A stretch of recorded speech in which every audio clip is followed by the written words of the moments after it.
The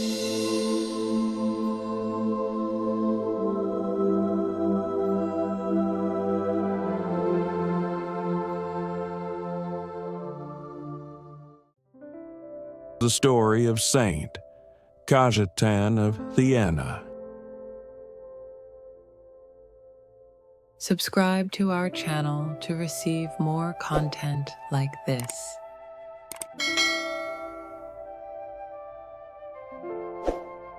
Long ago, in a quiet town in northern Italy, a baby boy was born into a noble and wealthy family. His name was Cajetan. To the world, it looked like he was destined for politics or riches. But Cajetan was different. He was born not to rule, but to serve.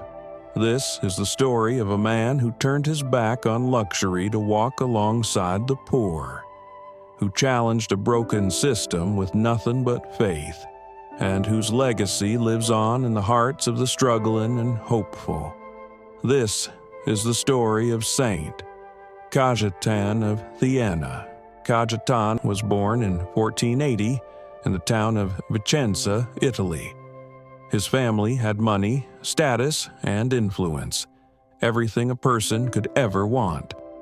As a child, Cajetan was surrounded by fine clothes, servants, and comfort. But even then, he was different. Instead of playing with other noble children, Cajetan would sneak away to pray in silence or watch the poor workers in the streets.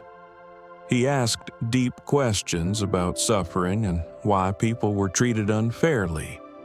He wasn't just curious, he cared. By the time he turned 24, Cajetan had earned a doctorate in civil and canon law from the prestigious University of Padua. Everyone expected him to become a powerful lawyer, a bishop, or maybe even a cardinal, and for a time it looked like he would. He went to Rome and worked under Pope Julius II, surrounded by the grandeur of the church. But inside, something felt wrong. As he walked past the hungry on the streets while entering gold-covered churches, his heart ached. He couldn't pretend everything was okay. One day, Cajetan made a life-altering decision.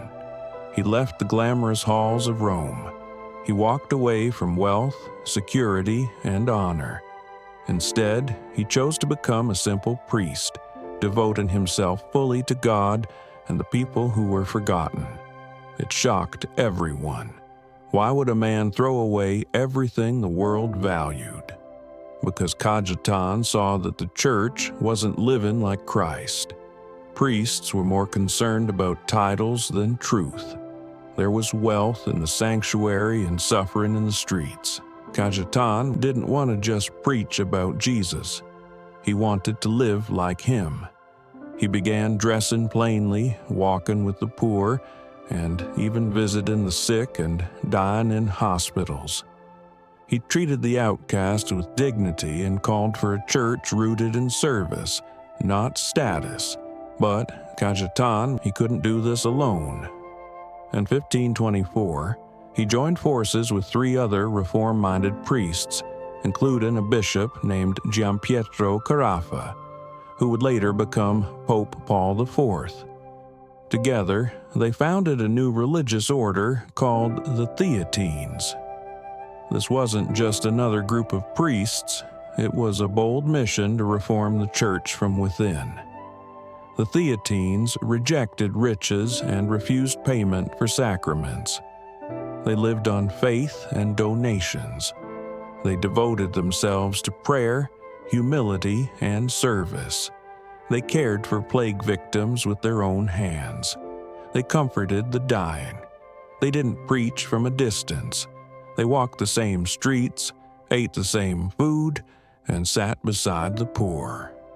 At a time when many priests were corrupt or indifferent, the Theatines became a living example of what the church was meant to be. Saint Cajetan didn't just want to change how priests lived, he wanted to change how people were treated. During a time of economic collapse, families were going hungry, workers had no jobs, and the poor were trapped in endless debt to greedy moneylenders. Cajetan saw this injustice and said, "We can do better." So he created one of the earliest forms of a non-exploitative bank called a Monte di Pietà, a system where the poor could borrow money without falling into deeper poverty. It was like a safe space for dignity, where people weren't punished for being poor. He also opened hospitals, orphanages, and shelters, places of healing and hope. For Cajetan, faith without action was meaningless. He didn't believe in just handing out bread. He believed in lifting people up, restoring their sense of worth, and building a better system grounded in love and justice. But choosing a life of compassion wasn't easy. Cajetan faced harsh criticism. Many powerful leaders and even some within the church were threatened by his message. He was even imprisoned during a war between the Holy Roman Empire and France. Soldiers beat him and tried to break his spirit, but he never gave up. In the darkness of his cell, he prayed. When mocked or insulted, he responded with kindness, and when freed, he returned straight to serving the people, as if nothing had happened. Even in his final years, when his body grew weak, his passion never faded. He continued to visit the sick, help the jobless, and remind others that God sees everyone, especially the ones the world ignores. On August 7, 1547, St. Cajetan passed away at the age of 66. He died not in a palace, but in a simple bed, surrounded by the very people he had given his life to, the poor, the sick, and the forgotten. But even in death, his story didn't end. In 1671, the church declared him a saint, not because he performed spectacular miracles, but because he lived the gospel every single day.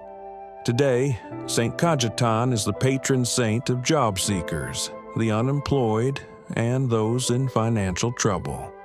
People all over the world pray to him, not just for jobs or money, but for hope when they feel lost, forgotten, or broken. The story of St. Cajetan reminds us that true greatness isn't about fame, wealth, or power. It's about compassion, service, and standing firm in your faith. Cajetan had the privilege of status and education, but he chose a life of humility and service to the poor and sick. He didn't wait for change to happen. He became part of the solution, using whatever he had to help others in need.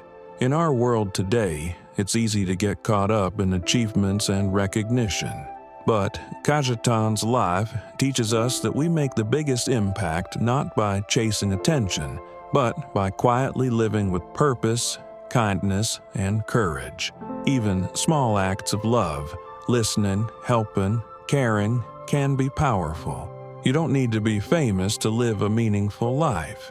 Just be faithful, generous, and true to what's right.